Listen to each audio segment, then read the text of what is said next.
নমস্কাৰ এই মুহূৰ্তত আহি পৰিছে ৰাতিপুৱাৰ কেইবাটাও গুৰুত্বপূৰ্ণ খবৰ। আজি হৈছে 12 আগষ্ট।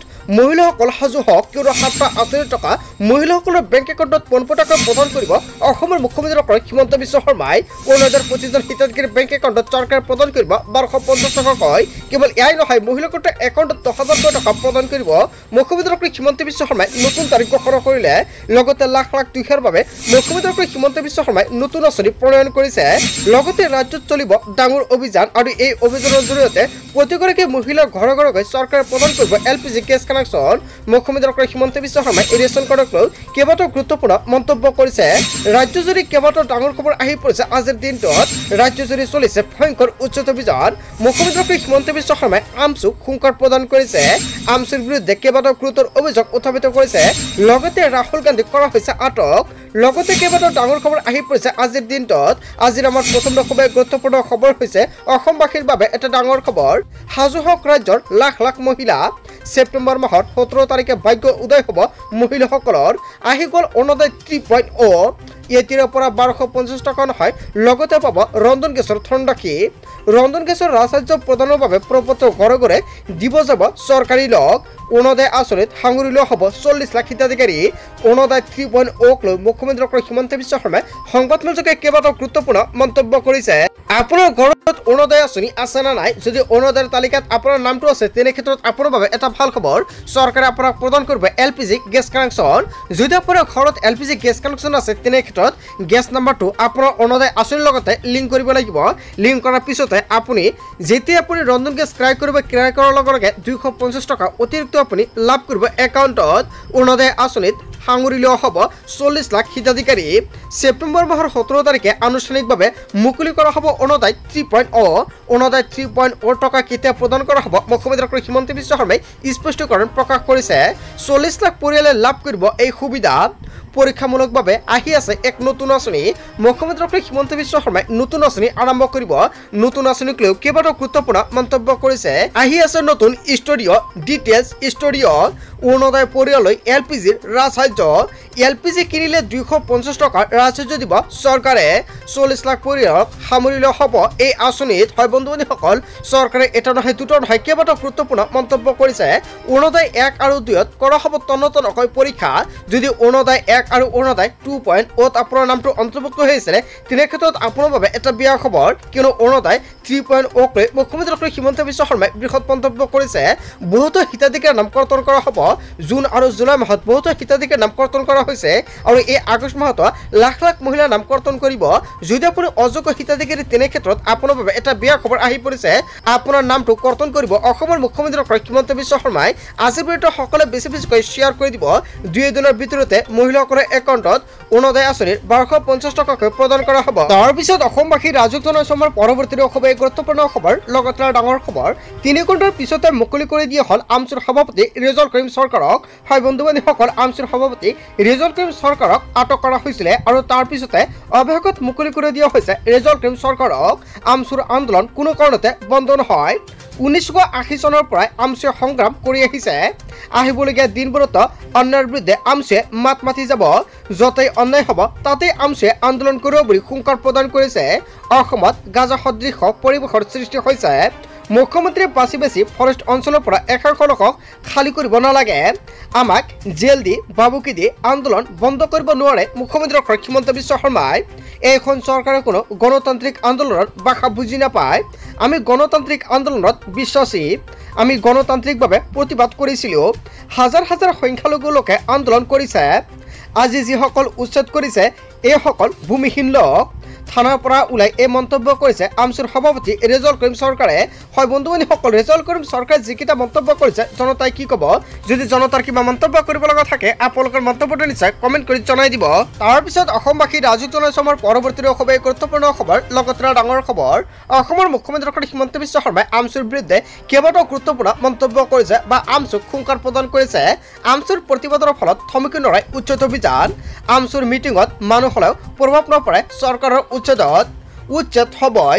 প্ৰতিবাদ কৰিলে দুটা বেছিকৈ হ'ব উচ্ছেদ অভিযান। আমি যেটো কৰিম বুলি কৈছোঁ সেয়া নিশ্চিত হ'ব। আমচুৱে হুলস্থুল কৰিলে বেছিকৈ হ'ব উচ্ছেদ অভিযান। সংখ্যালঘু অধ্যাসিত এলেকাত হোৱা নাই উচ্ছেদ। মিয়া মুছলমানৰ ওপৰতহে হৈছে উচ্ছেদ। বনাঞ্চল যিসকলে বেদখল কৰিছে সেইসকলৰ ওপৰতহে হৈছে উচ্ছেদ। যদি বড়ো মিচিং আছে তেওঁলোকক পট্টা পোৱাৰ যোগ্য হয় বন্ধু বান্ধৱীসকল, এটা ডাঙৰ মন্তব্য কৰিছে মুখ্যমন্ত্ৰী হিমন্ত বিশ্ব শৰ্মাই। মিয়া মুছলমানক চৰকাৰে প্ৰদান নকৰে পট্টা, কিন্তু যদি বড়ো মিচিং আছে তেওঁলোকক পট্টা প্ৰদান কৰিব বা তেওঁলোক যোগ্য বুলি বিবেচিত কৰিছে মুখ্যমন্ত্ৰী হিমন্ত বিশ্ব শৰ্মাই। বনাঞ্চলত অজনজাতীয় লোক কিদৰে সোমাব পাৰিছে? মিয়া মুছলমানৰ বাবে চৰত আমি মাটি দি থৈছোঁ হয় বন্ধু বান্ধৱীসকল, মিয়া মুছলমান থাকিব লাগিব চৰত হয় বন্ধু বান্ধৱীসকল, এটা ডাঙৰ মন্তব্য কৰিছে মুখ্যমন্ত্ৰীগৰাকী। চৰত উচ্ছেদ কৰা নাই, চৰৰ ভূমিত যোৱা নাই বড়ো ৰাভা মিচিং আৰু অসমীয়া, তেনেহ'লে কেনেকৈ আহিব মিয়াসকলে? ৰাজ্যত 50% ভূমি মিয়াসকলৰ বাবে আছে, তেওঁলোকে চৰৰ পৰা কিয় আহিব বিচাৰিছে অসমীয়া এলেকালৈ? অসমীয়া লোকসকলেতো যোৱা নাই চৰত, এনেকুৱাকৈ মুখ্যমন্ত্ৰী হিমন্ত বিশ্ব শৰ্মাই হুংকাৰ প্ৰদান কৰিছে। এনেকৈ হ'লে অসমীয়া মানুহ ক'ত থাকিব? আমছৰ সভাপতি ৰেজল কৰিম চৰকাৰক তীব্ৰ প্ৰত্যুত্তৰ প্ৰদান কৰিছে মুখ্যমন্ত্ৰী হিমন্ত বিশ্ব শৰ্মাই। তাৰ পিছত অসমবাসী ৰাজুক জনসভাৰ পৰৱৰ্তী খুবেই গুৰুত্বপূৰ্ণ খবৰ, লগতে ডাঙৰ খবৰ। বাংলাদেশী মুক্ত অসম কেৱল মুছলমানে বিচাৰে, 10 বছৰ পিছত অসমীয়া জাতি মিয়াই ধৰি ৰাখিব। কোনো মুছলমানক বাংলাদেশী মুছলমানৰ পক্ষ ল'বলৈ কোনো নাই। মুখ্যমন্ত্ৰী ডক্টৰ হিমন্ত বিশ্ব শৰ্মালৈ কেইবাটাও গুৰুত্বপূৰ্ণ মন্তব্য কৰিছে মুখ্যমন্ত্ৰীয়ে। মুছলমানৰ ঐক্যতা ভংগ কৰিব বিচাৰিছে, মুছলমানে কোনো বাংলাদেশীৰ পক্ষ নলয়।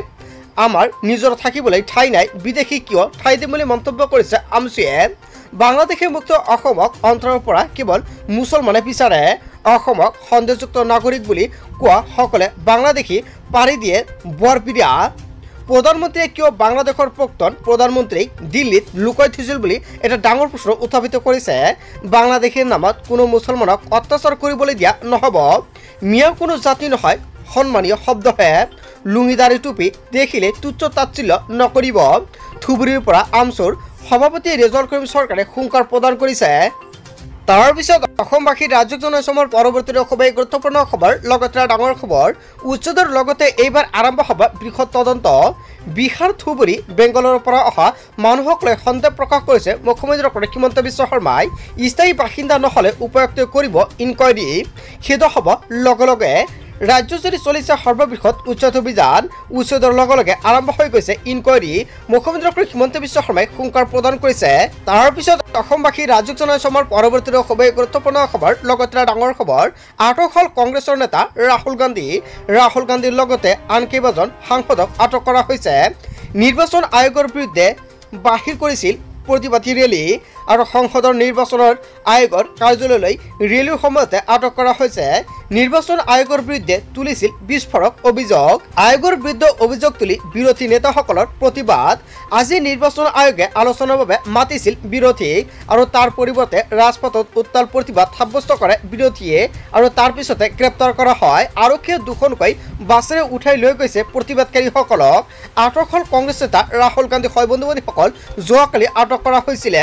ইয়াৰ বিষয়ে জনতাই কি ক'ব? যদি জনতাৰ কিবা মন্তব্য কৰিব লগা থাকে আপোনালোকৰ মন্তব্য নিশ্চয় কমেণ্ট কৰি জনাই দিব। তাৰ পিছত অসমবাসী ৰাজুক জনসভাৰ পৰৱৰ্তী খুবেই গুৰুত্বপূৰ্ণ খবৰ, লগতে ডাঙৰ খবৰ। নিৰ্বাচন আয়োগৰ বিৰুদ্ধে অভিযোগ আনি পুনৰ বিপদত পৰিছে ৰাহুল গান্ধীয়ে। ৰাহুল গান্ধীৰ পত্ৰৰ জৰিয়তে কঠোৰ স্থিতি নিৰ্বাচন আয়োগৰ। ৰাহুল গান্ধীয়ে হয় শপতনামা দিয়ক, অন্যথা ক্ষমা খোজক। ভোট জালিয়াতিৰ অভিযোগত ৰাহুল গান্ধী বনাম নিৰ্বাচন আয়োগ।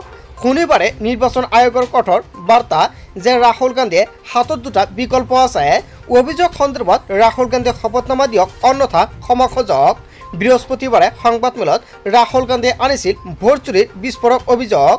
কৰ্ণাটক, মহাৰাষ্ট্ৰ আৰু হাৰিয়ানাত ভুৱা ভোটাৰ সংযোজনে ভোট চুৰি হোৱাৰ অভিযোগ উত্থাপিত হৈছিল। ৰাহুলে নিজে আৰম্ভ কৰা বিতৰ্কৰ পাকচক্ৰত পুনৰ সোমাই পৰিছে খোদ ৰাহুল গান্ধীয়ে। নিৰ্বাচনত স্পষ্ট মত, শপতনামাৰে ভোট জালিয়াতিৰ অভিযোগ প্ৰমাণ কৰিব লাগিব ৰাহুল গান্ধীয়ে, নহ'লে তেওঁ কৰা দাবী মিছা বুলি স্বীকাৰ কৰি দেশবাসীৰ ওচৰত ক্ষমা খুজিব লাগিব ৰাহুল গান্ধীয়ে। নিৰ্বাচন আয়োগৰ বিৰুদ্ধে অভিযোগ আনি পুনৰ বিপদত পৰিছে ৰাহুল গান্ধী। তাৰ পিছত অসমবাসী ৰাজুক জনসভাৰ পৰৱৰ্তী খুবেই গুৰুত্বপূৰ্ণ খবৰ, লগতে ডাঙৰ খবৰ। জৰুৰী কাম নাথাকিলে নোলাব বাহিৰলৈ। ৰাজ্যত ধুমুহা বৰষুণে চলাব তাণ্ডৱ। প্ৰান্তে প্ৰান্তে প্ৰচণ্ড শিলাবৃষ্টি। মহানগৰীত নিশাৰ পৰা প্ৰচণ্ড ধুমুহা আৰু বৰষুণ দেখা দিছে। 15খন জিলাত জাৰি কৰা হৈছে এলাৰ্ট। কোকৰাঝাৰ, ধুবুৰী, বঙাইগাঁও, বৰপেটা, বজালী, বাক্সা, তামুলপুৰ, নলবাৰী, দৰং, ওদালগুৰি লখিমপুৰ ধেমাজি জিলাতো জাৰি কৰা হৈছে এলাৰ্ট লগতে ডিব্ৰুগড় জিলা আপোনাৰ জিলা বা অঞ্চলত আজিৰ দিনটোত বতৰ কেনেকুৱা নিশ্চয় কমেণ্ট কৰি জনাই দিব বন্ধু বান্ধৱীসকল আজিৰ মূল ভিডিঅ'খনত আপোনালোকক এইখিনি সৰু কেইটামান ইনফৰমেশ্যন দিবলগীয়া আছিলে ভিডিঅ'টি ভাল লাগিলে লাইক কমেণ্ট শ্বেয়াৰ কৰিব চ' থেংক ইউ ফৰ ৱাচিং ফুল ভিডিঅ'